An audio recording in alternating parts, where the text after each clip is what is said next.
മുംബൈ ദർപ്പൺ ചാനലിലേക്ക് എല്ലാവരെയും ഒരിക്കൽ കൂടി സ്വാഗതം ചെയ്യുന്നു.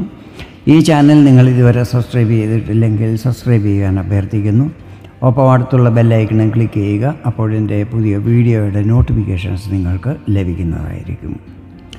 ഇന്നത്തെ എൻ്റെ ഈ വീഡിയോ അവിട്ടം 3, 4 പാദങ്ങൾ, ചതയം, പൂരുരുട്ടാതി 1, 2, 3 പാദങ്ങൾ അടങ്ങുന്ന കുംഭം രാശിക്കാരെ സംബന്ധിച്ചിടത്തോളം വളരെ പ്രധാനപ്പെട്ട ഒന്നാണ്.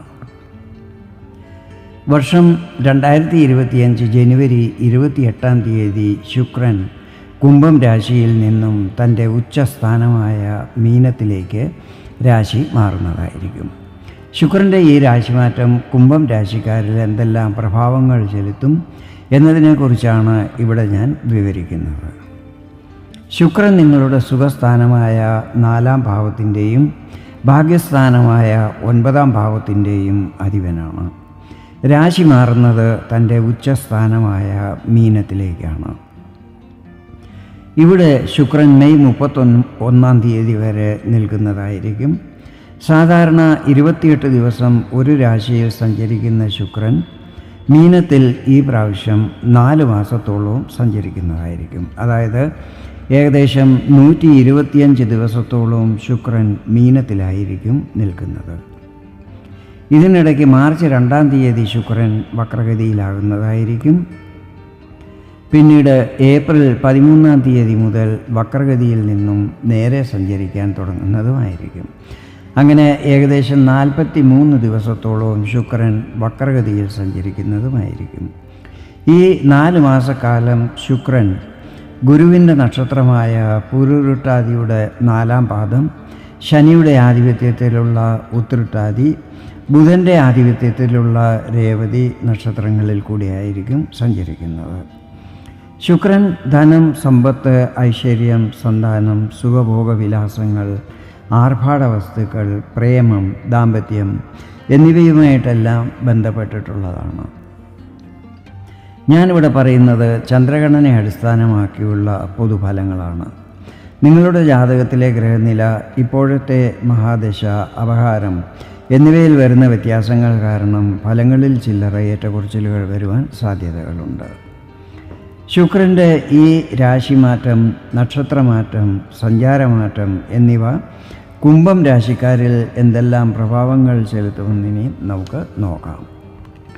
ശുക്രൻ നിങ്ങളുടെ 4-ഉം 9-ഉം ഭാവങ്ങളുടെ അധിപനാണ്. രാശി മാറുന്നത് ഉച്ചസ്ഥാനവും 2-ാം ഭാവവുമായ മീനത്തിലേക്കാണ്. ഇവിടെ ഏറ്റവും അനുകൂലമായ കാര്യം സുഖസ്ഥാനാധിപനും ഭാഗ്യസ്ഥാനാധിപനുമായ ശുക്രൻ കുംഭം രാശിക്കാരുടെ ധനസ്ഥാനവും ശുക്രൻ്റെ ഉച്ചസ്ഥാനവുമായ 2-ാം ഭാവത്തിലേക്ക് പ്രവേശിക്കുന്നു എന്നുള്ളതാണ്. 2-ാം ഭാവത്തിൽ ശുക്രൻ ഉച്ചസ്ഥനായി നിൽക്കുന്നത് നിങ്ങളുടെ സാമ്പത്തിക സ്ഥിതികൾ നല്ലതാകുവാൻ സഹായിക്കുന്നതായിരിക്കും. നേരത്തെ ചെയ്ത നിക്ഷേപങ്ങളിൽ നിന്നും പ്രോഫിറ്റുകൾ ലഭിക്കുന്നതാണ്. കുടുംബത്ത് ശാന്തിയും സമാധാനവും അനുഭവപ്പെടുന്നതായിരിക്കും. നിങ്ങളുടെ സംസാരവും പെരുമാറ്റവും മറ്റുള്ളവരെ ആകർഷിക്കുന്ന രീതിയിലുള്ളതുമായിരിക്കും. ശുക്രൻ സുഖസ്ഥാനമായ 4-ാം ഭാവത്തിൻ്റെയും അധിപനാണല്ലോ. ഈ സമയത്ത് ശുക്രൻ നിങ്ങളുടെ സുഖസ്ഥിതികളിൽ നല്ല വർധന ഉണ്ടാക്കുന്നതായിരിക്കും. ലക്ഷറി ഐറ്റംസ് വീട്ടിലേക്ക് വാങ്ങുന്നതായിരിക്കും. അതുപോലെ ആഭരണങ്ങളും മറ്റും വാങ്ങാനും യോഗമുണ്ടാകും. ഭൂമി, ഭവനം, പ്രോപ്പർട്ടി, വാഹനം എന്നിവയുടെ ക്രയവിക്രയങ്ങൾ ചെയ്യുന്നവർക്ക് അതിൽ നല്ല പ്രോഫിറ്റും ലഭിക്കുന്നതായിരിക്കും. ശുക്രൻ ഭാഗ്യസ്ഥാനാധിപനുമാണല്ലോ. ധനസ്ഥാനത്ത് ഭാഗ്യസ്ഥാനാധിപൻ ഉച്ചസ്ഥനായി നിൽക്കുന്നത് നിങ്ങളുടെ ഭാഗ്യസ്ഥിതികൾ വർദ്ധിക്കുവാൻ ഇടയാക്കുന്നതായിരിക്കും. കാര്യങ്ങൾ തടസ്സങ്ങളൊന്നുമില്ലാതെ പൂർണ്ണമാകുന്നതായിരിക്കും. ദൂരയാത്രകൾ ചെയ്യുന്നതാണ്. ഇത് ചിലപ്പോൾ വിദേശയാത്രകളാകുവാനും സാധ്യതകളുണ്ട്. ഈ സമയത്ത് ദാനധർമ്മങ്ങളും മറ്റും ചെയ്യുന്നതുമായിരിക്കും. കോമ്പറ്റേറ്റീവ് പരീക്ഷകളുള്ളവർക്ക് അതിൽ നന്നായി പെർഫോം ചെയ്യുവാൻ സാധിക്കുന്നതുമായിരിക്കും. ജനുവരി 28 ശുക്രൻ മീനത്തിലേക്ക് പ്രവേശിക്കുന്നത് ഗുരുവിൻ്റെ ആധിപത്യത്തിലുള്ള പൂരുട്ടാതി നക്ഷത്രത്തിൻ്റെ 4-ാം പാദത്തിലേക്കാണ്. ഗുരു നിങ്ങളുടെ ധനസ്ഥാനത്തിൻ്റെയും ലാഭസ്ഥാനത്തിൻ്റെയും അധിപനാണ്. നിൽക്കുന്നത് വക്രഗതിയിൽ നിങ്ങളുടെ സുഖസ്ഥാനത്താണ്.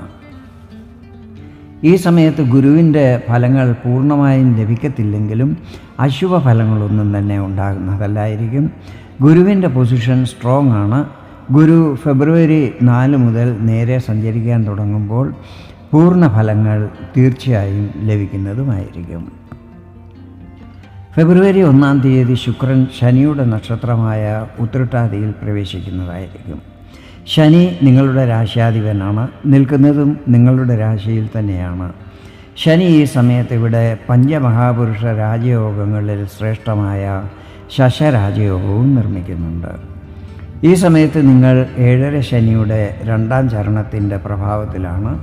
എങ്കിലും ശനി സ്ട്രോങ് പൊസിഷനിൽ നിൽക്കുന്നതിനാൽ ശനിയുടെ ശുഭഫലങ്ങളായിരിക്കും നിങ്ങൾക്ക് ലഭിക്കുന്നത്. ഈ സമയത്ത് വിദേശ സംബന്ധമായ കാര്യങ്ങൾ നിങ്ങൾക്ക് അനുകൂലമാകുന്നതായിരിക്കും. ചിലവുകൾ കുറച്ച് കൂടുവാൻ സാധ്യതകളുണ്ട്. നിങ്ങളുടെ പേഴ്സണാലിറ്റിയിലും നല്ല അനുകൂല മാറ്റങ്ങൾ ഉണ്ടാകുന്നതായിരിക്കും. മാർച്ച് 2 ശുക്രൻ വക്രഗതിയിലാകുന്നതാണ്. ഈ സമയത്ത് ശുക്രൻ്റെ ഫലങ്ങൾ ലഭിക്കുവാൻ കുറച്ച് താമസമെടുക്കുന്നതായിരിക്കും. ഇങ്ങനെ വക്രഗതിയിൽ സഞ്ചരിച്ച് മാർച്ച് 31 ശുക്രൻ തിരിച്ച് ഗുരുവിൻ്റെ പൂരുരുട്ടാതി നക്ഷത്രത്തിൽ വീണ്ടും പ്രവേശിക്കുന്നതായിരിക്കും. ഈ സമയത്ത് ഗുരു നേരെ സഞ്ചരിക്കുന്നതിനാൽ ഗുരുവിൻ്റെ പൂർണ്ണ ശുഭഫലങ്ങളും നിങ്ങൾക്ക് ലഭിക്കുന്നതായിരിക്കും.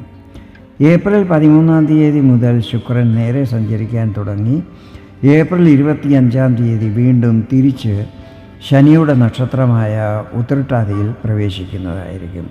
പക്ഷേ അപ്പോഴേക്കും ശനി കുംഭത്തിൽ നിന്നും മീനത്തിലേക്ക് രാശി മാറിയിരിക്കും. അതായത് മാർച്ച് 29 ശനിയുടെ മീനത്തിലേക്കുള്ള രാശിമാറ്റം.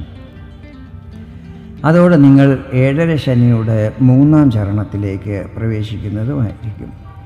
മീനത്തിൽ ശനി നിങ്ങളുടെ സാമ്പത്തിക സ്ഥിതികളിൽ വർധനവുണ്ടാക്കുന്നതായിരിക്കും. കരിയറിലും ബിസിനസ്സിലും പല നേട്ടങ്ങളും ഈ സമയത്ത് ലഭിക്കാൻ ഇടയാകുന്നതുമായിരിക്കും. ഈ സമയത്ത് 2ാം ഭാവത്തിൽ രാഹു, ശുക്രൻ, ശനി എന്നീ 3 ഗ്രഹങ്ങളും നിൽക്കുന്നതാണ്. ഇവിടെ ഒരു കാര്യം ഞാൻ പറയാൻ ആഗ്രഹിക്കുന്നത്, മറ്റുള്ള ഗ്രഹങ്ങളെല്ലാം തന്നെ നിങ്ങൾക്ക് അനുകൂലമായിരിക്കുമെങ്കിലും രാഹു 2ൽ നിൽക്കുന്നത് നിങ്ങളിൽ കൺഫ്യൂഷൻ്റെ സ്ഥിതി വരാൻ ഇടയാക്കുന്നതായിരിക്കും. അതിനാൽ പണമിടപാടുകളും മറ്റും ചെയ്യുമ്പോൾ പ്രത്യേകം ജാഗ്രത പുലർത്തിയിരിക്കണം. മെയ് 16 ബുധൻ്റെ ആധിപത്യത്തിലുള്ള രേവതി നക്ഷത്രത്തിലേക്ക് ശുക്രൻ പ്രവേശിക്കുന്നതായിരിക്കും. ബുധനും ശുക്രനും മിത്രഗ്രഹങ്ങളാണ്. ബുധൻ നിങ്ങളുടെ 5ഉം 8ഉം ഭാവങ്ങളുടെ അധിപനാണ്. ശുക്രൻ രേവതിയിൽ നിൽക്കുന്ന സമയത്ത് ബുധൻ നിങ്ങളുടെ 3ഉം 4ഉം ഭാവങ്ങളിൽ കൂടെയായിരിക്കും സഞ്ചരിക്കുന്നത്. അതായത് മേടം, ഇടവം രാശികളിൽ കൂടി. വിദ്യാർത്ഥികൾക്ക് ഇത് വളരെ അനുകൂല സമയമായിരിക്കും. സന്താനപക്ഷത്തെക്കുറിച്ച് എന്തെങ്കിലും ആശങ്കകളുണ്ടെങ്കിൽ അതെല്ലാം തന്നെ മാറിക്കിട്ടുന്നതായിരിക്കും. ഈ സമയത്ത് തന്ത്രമന്ത്ര പൂജാതി കാര്യങ്ങളിൽ വിശ്വാസം വർദ്ധിക്കുന്നതും അങ്ങനെയുള്ള കാര്യങ്ങളിൽ പങ്കെടുക്കുന്നതുമായിരിക്കും. ഇൻലോസുമായി എന്തെങ്കിലും അഭിപ്രായ വ്യത്യാസങ്ങളും മറ്റും ഉണ്ടെങ്കിൽ അതെല്ലാം തന്നെ മാറിക്കിട്ടുന്നതുമായിരിക്കും. ഈ സമയത്ത് ഇളയ സഹോദരങ്ങളുമായി ബന്ധം പൂർവാധികം സുദൃഢമാകുന്നതായിരിക്കും. പുതിയ വാഹനം വാങ്ങുവാനും യോഗമുണ്ടാകും. മെയ് 18 രാഹു മീനത്തിൽ നിന്നും കുംഭത്തിലേക്കും മെയ് 31 ശുക്രൻ മീനത്തിൽ നിന്നും മേടത്തിലേക്കും രാശി മാറുന്നതായിരിക്കും. ഇതിനെക്കുറിച്ചുള്ള വിശദമായ വീഡിയോ പിന്നീട് ഞാൻ പബ്ലിഷ് ചെയ്യുന്നതായിരിക്കും. വീഡിയോ നിങ്ങൾക്ക് ഇഷ്ടപ്പെട്ടെങ്കിൽ ഇതുപോലെ ജ്യോതിഷ സംബന്ധമായ കൂടുതൽ വിവരങ്ങൾ അറിയുവാൻ വേണ്ടി എൻ്റെ ഈ ചാനൽ സബ്സ്ക്രൈബ് ചെയ്യാൻ അഭ്യർത്ഥിക്കുന്നു.